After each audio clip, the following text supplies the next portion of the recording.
wellnesscouch.com, streaming wellness into your lives.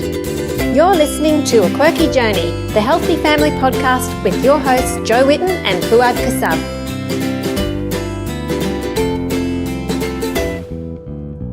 Welcome to yet another episode of A Quirky Journey. With me are two of my favorite people. One of them you know very well, my good friend Jo Whitten. Hi, Jo. Hello. How's it going? Do you want to tell people where we are? We are sitting at Jude Blereau's kitchen table after just having an amazing lunch of buttermilk roast chicken.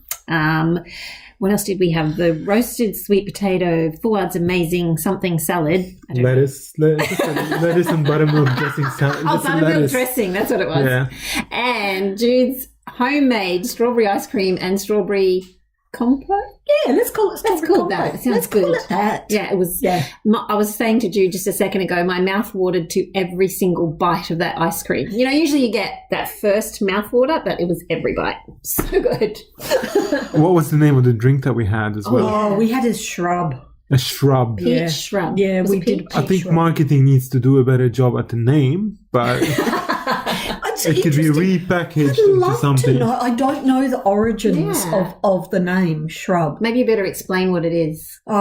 Shrub is a really old-fashioned cordial, and so back in the day when they didn't have things like all the bits and pieces that they might preserve it with, and I'm not talking chemicals, I'm just talking basic kind of ideas. Preserving.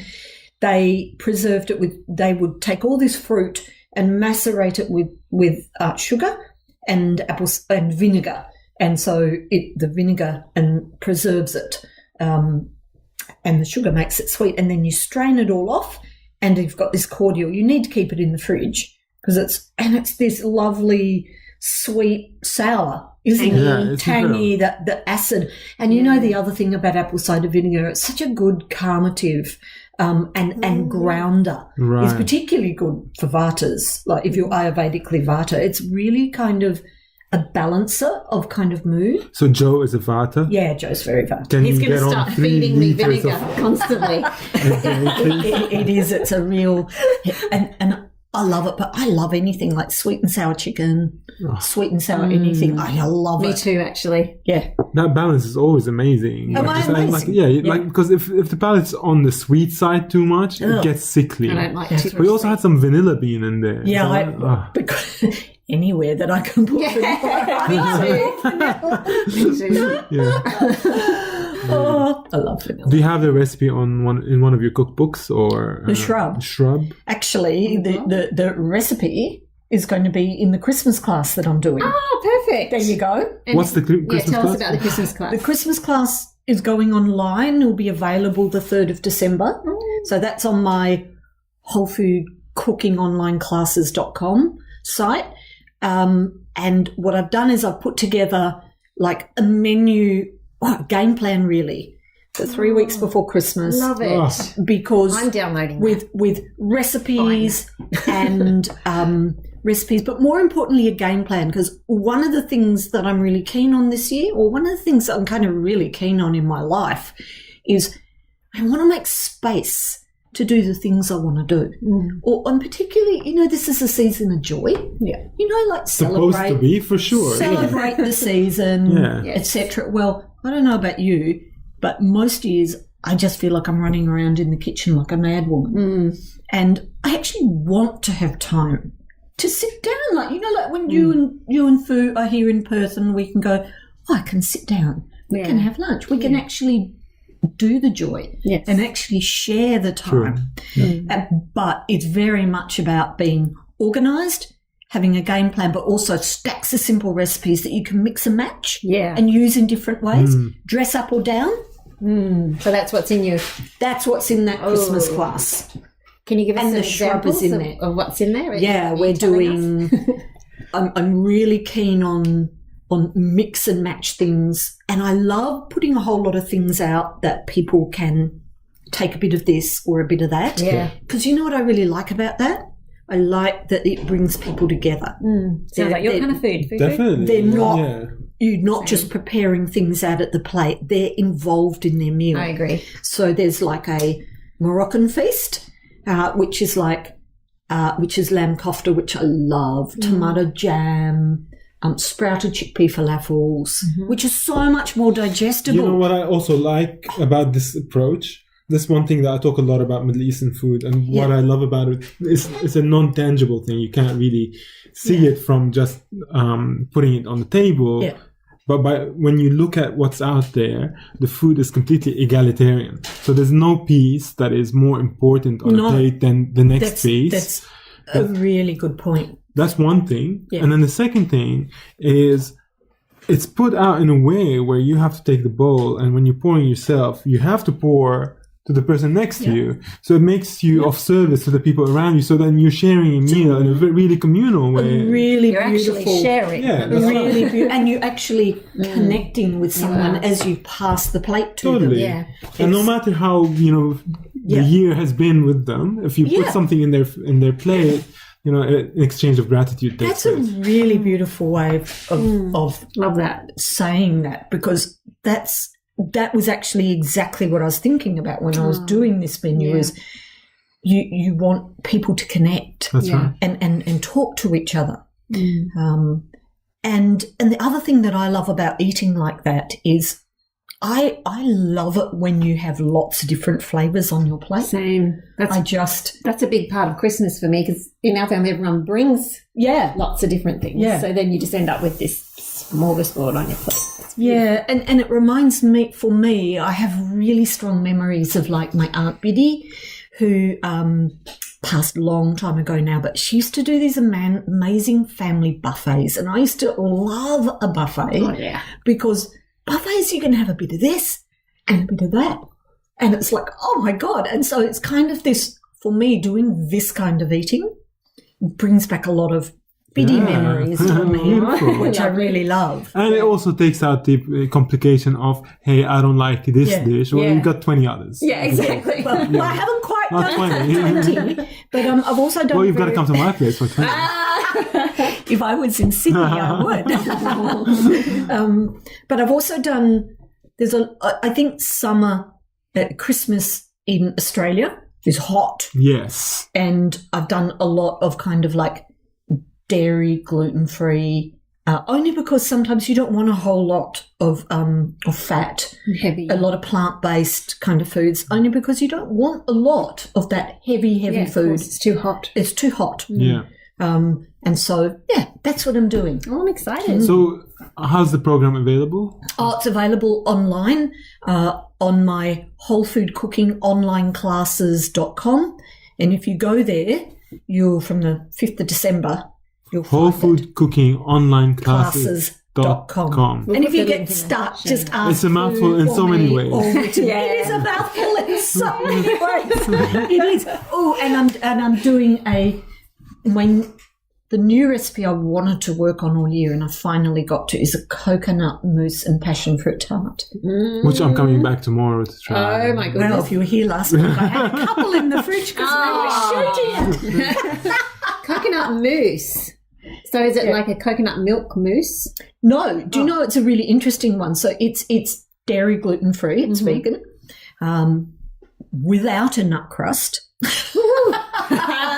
We've been complaining about nut crusts a bit earlier.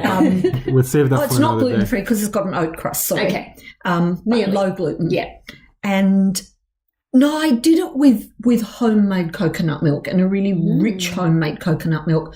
But honestly, and I've given people the option to do that, but I don't think it's better with I really like the AM coconut It's milk. delicious. Yeah. It's brilliant. Creamy, isn't it? Doesn't have anything in it, right. and it was a much better result Right. With IM. with the IM.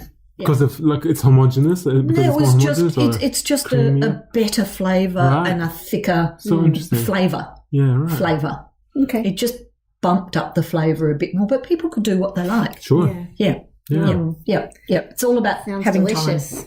Yeah. Yes. Well, we have some questions for you from our readers. We love Shall questions. ask? Love questions. Okay, so It's great because it makes us think about our own problems as well. Yeah. okay, so some tips. Sorry, you've probably answered this a little bit with in your class thing, but what's some great potluck take-along meals to share with the family when you go to a family dinner and everybody brings a meal? What's a couple of your favourites? Are we for not Christmas lunch, but pre-Christmas? Let's talk pre-Christmas. Okay, yeah. Because I think that's a really lovely time pre-Christmas it is. to do things. Oh, look, I have to say, our family one is probably cannelloni or lasagna. That's very much a classic. It's easy. I can make it in segments, which I'm a big fan of. Yeah. You know, like making tomato sauce, make a double batch, put a batch in the freezer, sweat down the silver beet, of which there's lots around at that time of the year. Everybody loves it. Yeah. So probably would prefer a cannelloni than a lasagna. It's a little bit lighter at that time of the year. And I'm thinking silver beet, goat curd, pine nuts, pesto. Yeah, that's the kind of thing. So light but lovely still. Trifle. Always. I love a trifle. Yeah. And I'd probably take... You know what else? So I'm getting into desserts now. But the other thing, have a lot of desserts, right? We talked about this before. We talked about this. The dessert that's actually not really qualifies as a dessert, so allows you to have 5 or 6 desserts, because if one is a jelly and one is a fruit, it's ice cream, they don't count. They don't count. Dessert. No. So, but palate cleanses. Palate cleanses. But the other one that I really like, because and I always do every year at Christmas because it's so easy and I can do it easily 4 weeks ahead, is ice cream. And you and I were talking about our ice cream machine earlier, but I do. And if I'm feeling really very loving towards everybody, I might make marshmallow one day and then make the chocolate ice cream and do a Rocky Road. Oh, yum. With ice cream? Yeah, make the chocolate ice cream. And then... Sorry, my experience of Rocky Road is marshmallow with chocolate and nuts. Is there ice cream in there? It's supposed to be ice cream? No, but you can make it. You I'm change panicking it here around because my whole world is... No, it's like universe is shifting. Make a chocolate ice cream. Yes. And make it a Rocky Road ice cream. And put little bits of dark chocolate in and roasted peanuts and raspberry marshmallow. Totally doing that.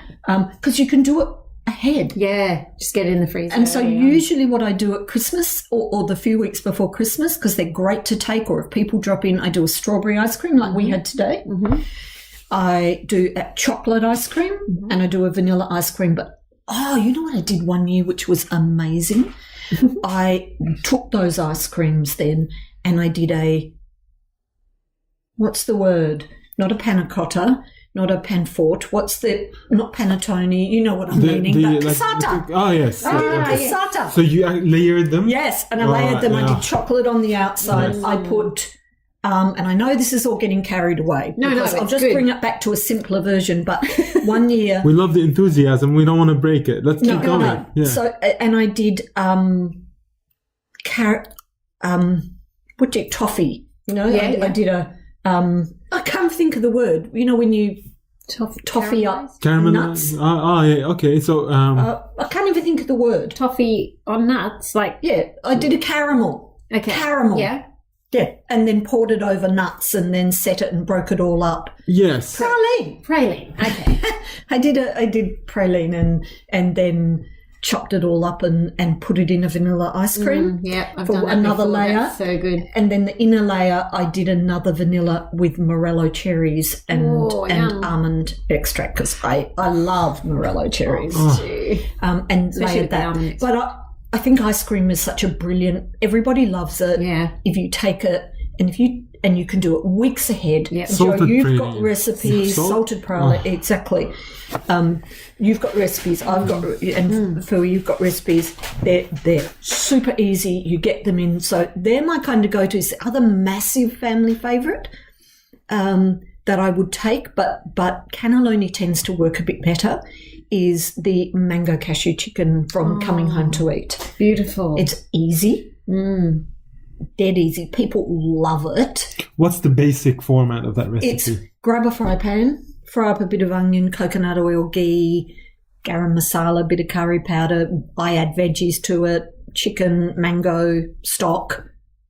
Cook it down. Cook it down. And what's the cashew bit? Just and It's got cashew. You blend up cashews, yogurt, and tomato. Okay, and so add it's that. like a creamy mango sauce. wow, yum. Oh, yum. It's really good. Massive family favourite. And do you eat it with rice or? Yeah. So that's a really good one to take as Yeah. well. That's great because it doesn't sound like a lot of work, a lot It's of cleaning super up. easy. It's a one pot. And you bulk it out with rice. And you bulk it out with rice. Like, I was talking about rot nest earlier when we go to Roto. Yeah. That's what kids call it in our family, like rot nest dinner. Because it's easy. You Right. do it with what you got. Yeah. And no washing up, like very minimal, Very minimal. which is really Exactly. important during that. Yeah. But so I think that's a really lovely one to have the week before Christmas. And the other one that I really like to do if I'm feeling the thing is doing gumbo yaya. That's a great gumbo yaya. No. Gumbo? Oh, no, gumbo. but I actually. don't know gumbo yaya. Gumbo yaya is probably a bit more Louisiana kind of style. Okay. But that's a great dish. You can do it ahead. You can have it in the fridge. You can go out and come home and have it's been in the fridge for a couple of days. And What you've is got it? Dinner. You make a roux, first of all, like fat, Yes. flour, brown it up, put your holy trinity veggies in, capsicum, celery, onion. Carrot. Okay. No, not in that one. In that instance, it's capsicum, celery, and onion. Okay. And it has that really, it's just an old-fashioned stew really, but it has chicken, seafood. I put prawns in it as well. And that's a really lovely, but a little bit more work. I would say my ones, I reckon cannelloni is the winner for taking somewhere. People love it. It's easy. For a gluten-free version with roux, have you found any flour that works all right? Haven't done one No. with a gluten-free Okay, right. version. I would use spelt, Okay, right. but I haven't. I'm sure you could. I'd probably go with brown rice flour, I reckon. Okay, that would thicken it. We used to do turkey gumbo as leftovers from the turkey. Yeah. And then make the turkey gumbo with okra in it. Yeah, I'm not an okra fan. Okay. I grew up with okra. Yeah. You haven't my had kids Lebanese are, okra. That's amazing, that stuff. my kids aren't that You've keen. got to fry it first. Yeah. And then cook it. Yeah, That's right. Yeah, that's good. And you don't see a lot of it in Perth either, so Yeah, it's only now and then it where likes I live too. humid. It likes that humid Right. hot weather. But you know what else would be really good to take? That buttermilk chicken that we just it did. would be perfect. It's dead easy. It's Yeah. brilliant at So room good. temperature. That's one of my favorite chicken recipes ever. Yeah, it's Brilliant so at room delicious. temperature. So that's super easy. Makes That the flesh really soft. and really it's beautiful. because the acid that you marinated in. Yeah. But it's also festive, rosemary, orange rind, that kind of stuff. Or is it Lemon. lemon rind, yeah. But people, it's. I think festive is an interesting thing, isn't it? Because I really love doing. Do you know what I often think? I was going to say that it's like, it's really that, you do things a little bit more special at that time of the year. But We've got a question on that. I don't know that you actually sometimes. Do you know what I think the special actually is? Not that you do a special recipe, but that you actually take time to make a whole meal. You're not rushing, you're going, I'm going to make us a delicious dinner. Yeah. And even if I have to strategize, because, you could make cannelloni any time of the year. It's not like it's this really special thing, but most times in a busy year, we're kind of rushing and just getting by. Yeah, let's face it. Meat and veggies. Meat and veggies. Even though my whole Get Organised, which is another class that I do, is a very different approach to being deliciously well nourished. Really, let's face it, in the end, there's a great joy in sitting down to a whole meal, Sure. not is. just a special. let's get by meal. And I think that that's the special aspect that think you it do at this time of the year. And also sitting there for 2 hours altogether, chatting, and that's a lot of the specialness. yeah, isn't it? Or having an ice cream or something in the freezer or a little biscuit that if people drop in, that you sit down, let's have a cup of tea and got something yummy to have with it. It's making moments of yummy, isn't it, really? I love that, making moments of yummy. Yeah, and I think we have an added layer on top of that as well, because my wife's English and they bring out the silly hats and the crackers. Oh, yeah, we do. Every time someone drops in. No, like when you're sitting around the table as true. well. Yeah, so. true, definitely. Oh, you don't have silly hats or crackers till Christmas lunch, though. Christmas lunch. Yeah, that's right. Yeah, that's right. But other than Christmas lunch, I really think I really love the week before Christmas. And because often, let's face it, visitors from interstate or family come a few days before Christmas. Yeah, people are on holidays. You can't get to see everyone at Christmas and on Christmas Day. And I think it's lovely to do things like that. So that buttermilk chicken's super easy. You could take it on a picnic. Yeah. You know? Yeah. Yeah. So we've touched on this a little bit, but this is something we were discussing before we started recording the podcast. Someone asked, first world problems, but how to make Christmas lunch special when you eat good food every day. So really, that's what you're saying. It's taking the time to cook those layers and have the different dishes and sit down and you think it's like a time? I think so. I think, in a sense, we're talking a little bit about my Get Organised class now, which is a foundation class, which means it's got a lot of core whole food principles in it and background and theory and that kind of thing in it. But whole food is not just about, that particular food stuff that you're eating or that it's closer to its natural state. It's about my really strong belief that joy and deliciousness are nutrients in their own right, and they nourish you, and they're critical, and they're a critical part of whole food and being well nourished. And there are many aspects to that, like sitting together at a table, the context in which you're eating, the comfort level in which you're eating, blah, blah. But in that Get Organised approach and eating really deliciously well, even on the busiest of days, what you will often see is this 5-minute recipe or a whole food hack or things like that. Yeah, how can I make it quick? It's not about being quick or few ingredients. What it's about is being organised and strategizing yourself. So true. And that's what that whole class is about. But in there's a meal category that I call feeding the love big meal. And feeding the love big meal in that week is generally the meal that takes more time, and you might have to strategize yourself to do it in different bits. Yeah. Like we spoke about the cannelloni, like I would never just try and do everything at once. So making trifle as well. I would probably make the sponge and put it in the freezer because it freezes so easily. Yeah, I'd probably make the jelly another few days and have it sitting in the fridge because it would. And I'd make a double batch of jelly because it's as easy to make a double batch of jelly. Exactly. And then I've got jelly to eat. Yeah. So, and it's just a side dish. It's not a dessert. That's it. So I think this aspect of how you make special and how you make Christmas special is you set the table. Maybe you make decorations with the children. Maybe you decide the menu together of what's special. So like it's my birthday on the weekend, and so I get to choose my birthday lunch. Yeah.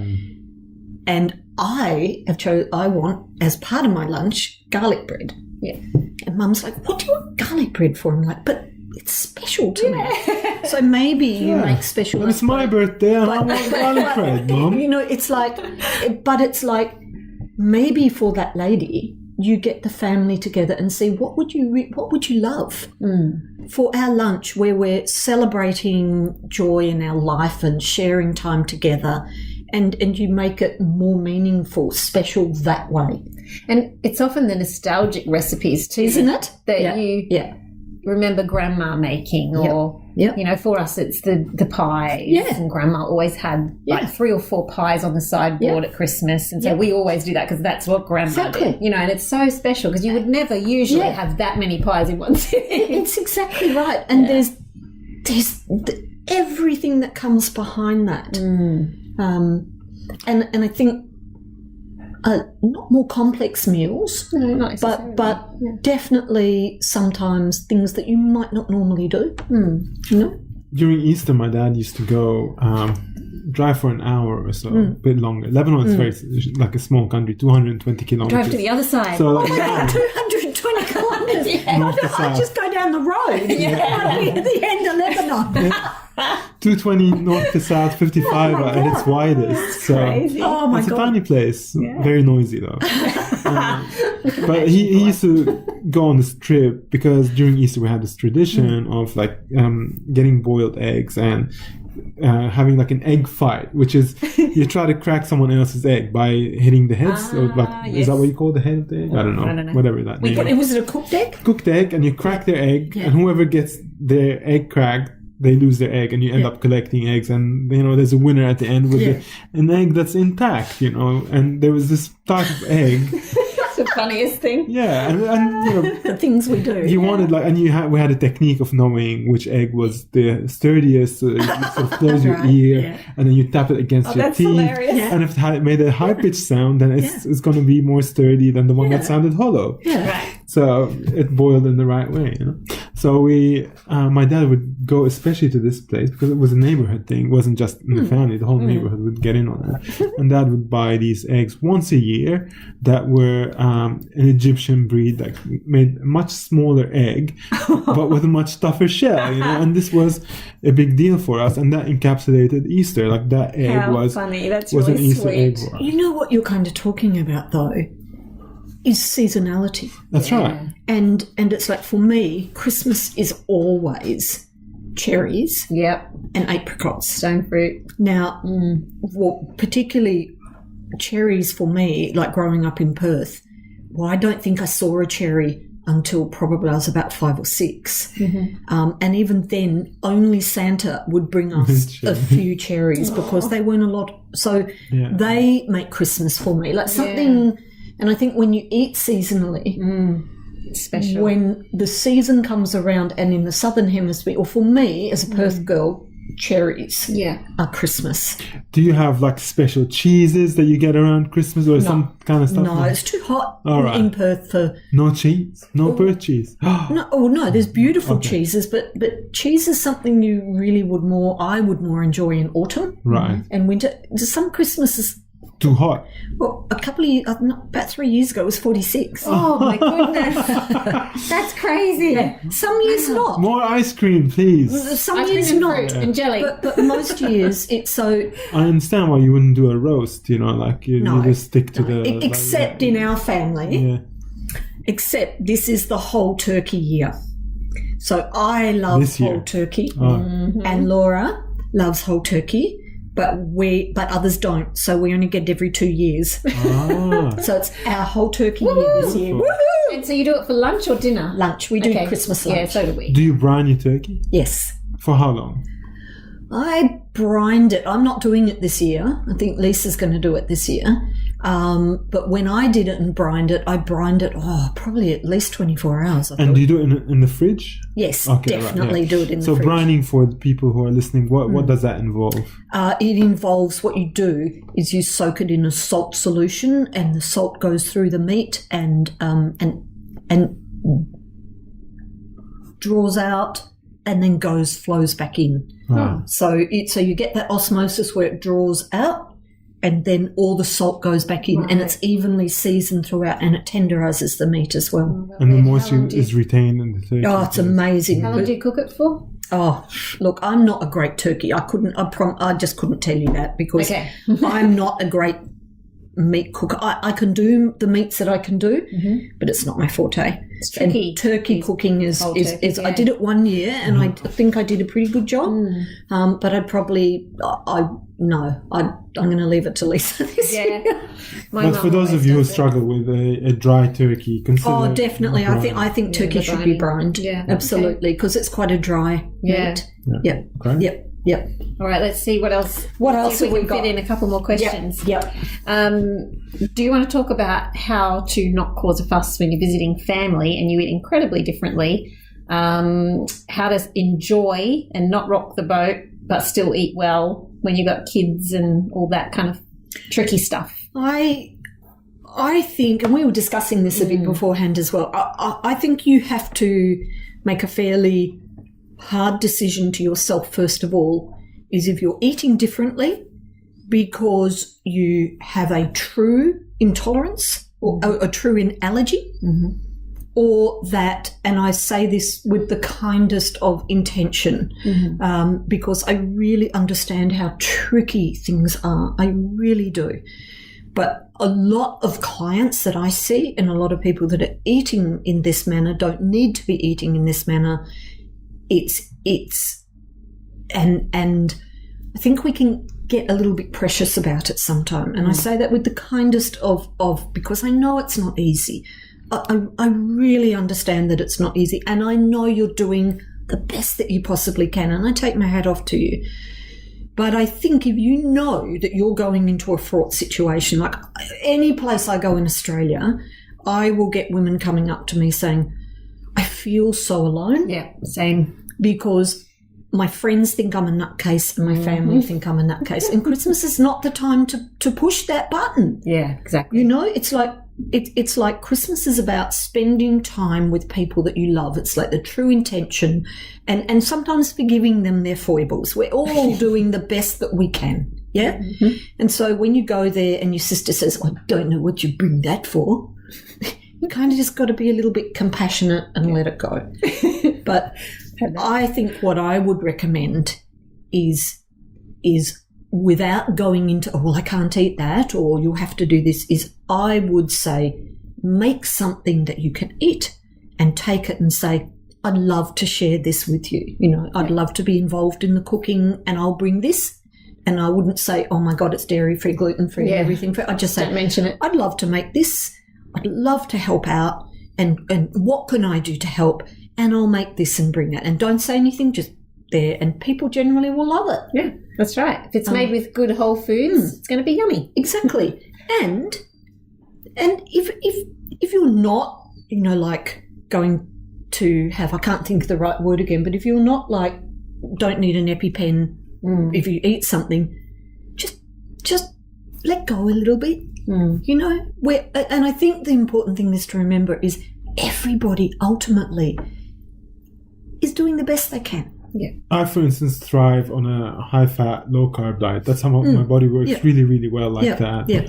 And whenever I have a gathering, I forget about that completely. Yeah. It's not a problem. Yeah. I know maybe I'm not going to feel 100% tomorrow. Yeah, exactly. Yeah. But it's all right because today I get to celebrate and be with these people that I love and it's all fine. Yeah. And also with the kids, when we go out, we take food with us.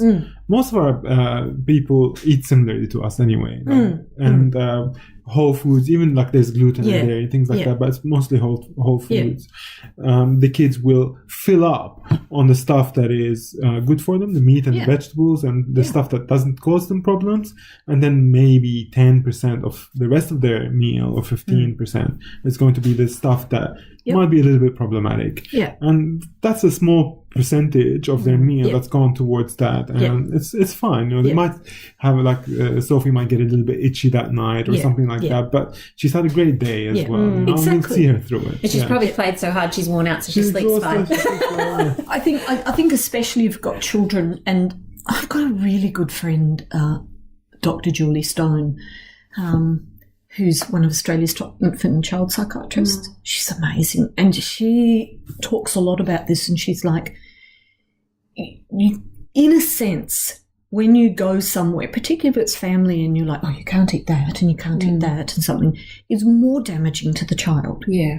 You know, it's just like, don't put that on the children or make them feel different. Just let them, you know, if you don't need an EpiPen, go for it. Or if you have gluten, and I mean, you can't have gluten and you get really bad tummy pains and things after, then don't. But if you're in that kind of really difficult situation, maybe you say, well, talk about it with your sister or whoever places you're going before and say, look, I just need my daughter, she does actually get really sick, but I'd love to contribute, and what can I bring? Yeah. You know? You know that story of the king whose village went mad because the well water got poisoned? Yeah. Right? And then at the end, he didn't know what to do, so he drank the water as well, and he partied hard with the villagers as well.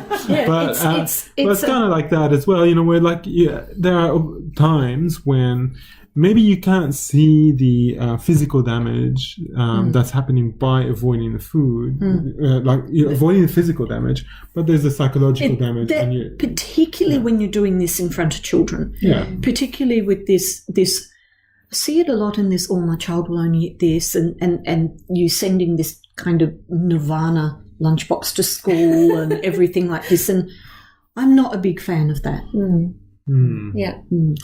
Yeah, just don't make the kid feel like Exactly. Yeah, that's so different. Yeah. Like times have changed. People now, like in our school, they completely expect the lunchbox is a whole food lunchbox. To an extent, but they still put some packaged stuff in there that's easy, or a sandwich and things like that. But they don't feel out of place. But I think that in schools it might be a bit less problematic than when you go to a big family gathering and you've got all these relatives with everyone's got a different idea about what diet is going to look like. That's exactly, and they're all doing the best they can. Yeah, and to just take that step back and just accept that this is the medium that you're stepping into. It's going to be a place where it's going to be chaos, but it's going to be.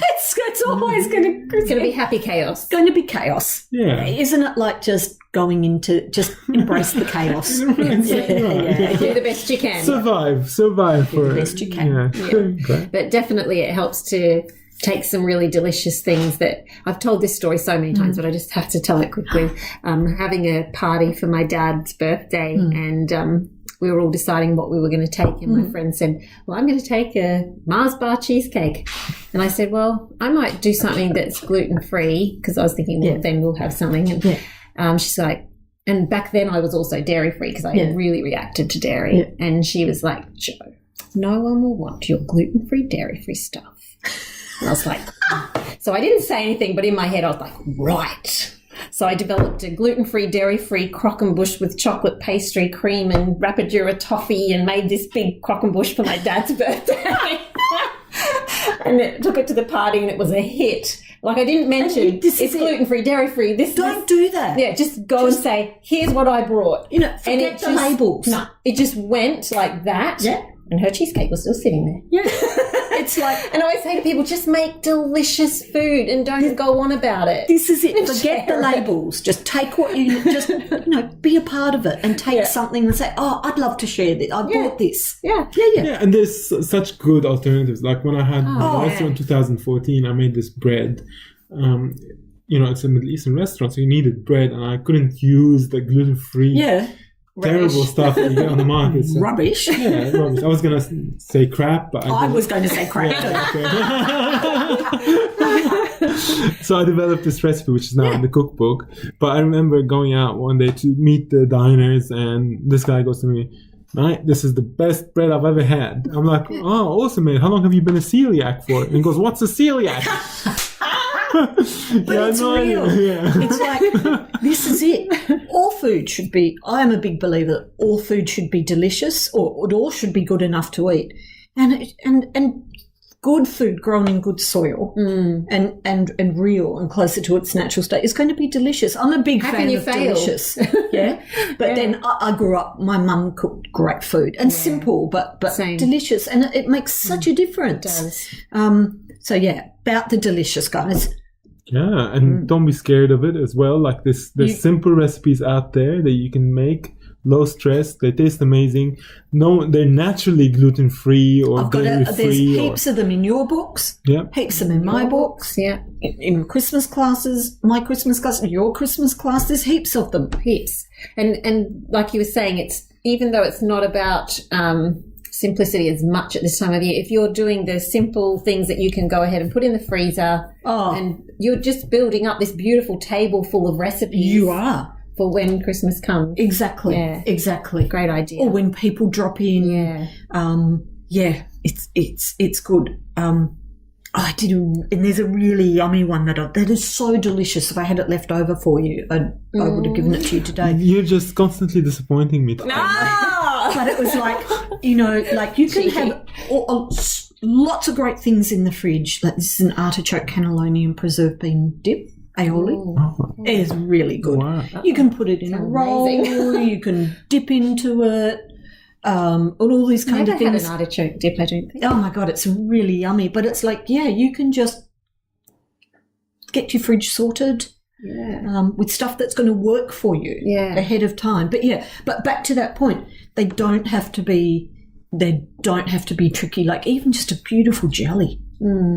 I'm a big jelly fan. Me too. I thought jelly, like jelly and a cream jelly, like a panna cotta kind of I thing. love panna cotta. With jelly. Oh my God, I love panna cotta. He gave me his recipe to try. What is it? It was a coconut panna cotta with rose water, and orange jelly. Yum. And I made 6. Yum. It made 6. It's so good. Jelly panna cotta. Simple. I think I ate 4 of them Well, I in would 2 days. I would have eaten 4 of them too. The kids didn't So get good. to them quick enough. It's so simple. So simple. I actually served it at one of the dinners. I had a dinner in Katoomba like a few months ago, and that was It's a dessert. great thing to do for a big dinner, panna cottas. It's amazing. Well, you can- Amazing. Didn't you put did you put cream and nuts and things on top, or was it? Yeah, so like 'cause the it way I looks served beautiful. it is the panna cotta was made with rose water, which is such a great complement to orange. Like, So the orange jelly had a bit of orange blossom water, and the panna cotta had rose water in it,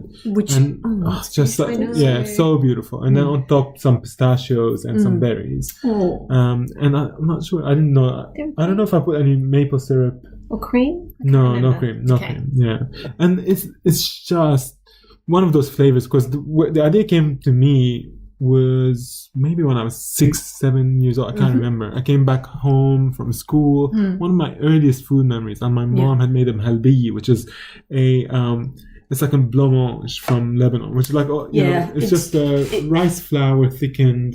such classic, not peasant is the wrong word, but very primal kind of food. Yeah, that's you have milk village from food. your animals, Yeah. village food. Yeah, It's amazing. it is. And, Powerful. and she made like an I love orange jelly from a blancmange. sachet, like those Jello stuff. And she just put. I think she made these. Halbi, and it just didn't look like there was enough, so she decided to top it with some jelly. And it was my first like big food experience where these flavors contrast. It had like this silky, creamy, yum. milky pudding with like a citrusy orange jelly, yum. and it just blew my mind. And from then she didn't make it again, and now I recreate it for dinners and things like that. It's such a powerful combination. is. So simple, and when people have This is it, they just can't believe But it. there's so many simple things. Like, like your beautiful cheesecake with the jelly on top. Yeah. That's a great one for this time of the year as It well. is the cherry delight. there's cheesecake. just so... And that was actually the one my grandma made the real cheesecake with the cherry topping, and that was always at Christmas. That was one of the pies. It was like a pie. And so that was what inspired that recipe. Did she used to make the cherry jelly from cherries? From scratch? No, she used like the tinned. Yeah. Right. And gelled them, Yeah. Lovely. Yeah. So the sour cherries, the bottled sour cherries. I love sour and then it cherries. had the pecan crust. God. Yeah, it was so good. That was always my favourite one. Yeah. But it doesn't have to be complicated. No, definitely doesn't. Jude, tell us about the books that you have that people might be able to purchase in time for Christmas as gifts or for themselves. I'm actually, depending on when this goes up, because you've got to remember, if they're buying them from me, postage takes a while from the East Coast to the West Coast. Right. So I'm probably going to be cutting off probably about the 10th of December. Okay. So I'll be cutting off for me signing them. But I've got all books in stock because you send them from here and sign them. Yeah. That's super special. Whole Food for Children is back on the shelves as of the 1st of December. I'm so excited. That's such a beautiful book. Oh my God, so it's so Guys, exciting. that's a good one for presents. So this will probably come out on the 30th. No, the 1st of December it'll be on bookshelves. Sorry, this Okay. podcast. Oh, This perfect. podcast, So that'll be available, but by the end of this week, I've got all the other books in stock now, but I'll have Whole Food for Children this week, and I'll sign them. I've got elves that will wrap them, and then I'll get a little Santa delivery service to send them off. And you can just, if you're interested in books, I am still very old-fashioned. I haven't got my little sales page sorted. I'm still sorting that out. It's been a big year. But just email me, Jude, at wholefoodcooking.com.au. Beautiful. Which is different from the online site, I know. But just email me and I'll sort you through it. Or else you can get them in all good bookstores online. And there are the baking book, there's some really lovely ones in there. Yeah, they're Beautiful books. And Delicious Whole Food recipes. from the ground up, that's where we had the buttermilk one. the buttermilk chicken. The was buttermilk so chicken. And there's some lovely panna cottas in there. What else is in there?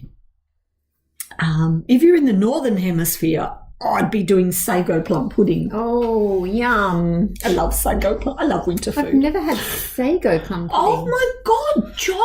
I'm sorry. No. Make that, because that's easy gluten-free too. Okay, I'm going to cool. make that for you next winter. Oh. Done. She's going to come visit me and make it for me. It's so delicious. Yeah, but there's heaps and there's stuff on my blog, you know. Perfect. What's the blog? Oh, that if you just go to wholefoodcooking.com.au, Okay, great. there's a blog there. I don't do it all that much these days, but having said that, there's masses of good stuff there. Been gone for years. Yeah, Heaps of stuff on there. yeah. Awesome. You know, you only get enough time to do what you can do, don't Exactly. We know what that's like. Well, thank you so much, Jude. It was so lovely to sit at your table and record you? it. Funny that we ended up I actually know. doing it at my kitchen table. Oh, that's the best. This has been one of my favorite podcasts, actually, Yeah. because it's. You say that to everyone. No, he does not. He does not. Honestly, this has a very different dynamic It as a does. podcast to ones that you do over Skype, just you being face to think- face. Don't you think that whole sitting down at a table Yep. Look what happened. How many stories And- came out today? is it's such a powerful thing? And setting a table, Yeah. you know, do that at Christmas. Yeah. You know, that Christmas pretty. week, make it pretty. You know what I did for my daughter one year as a Christmas present, as a Santa present, because she's a grown up now.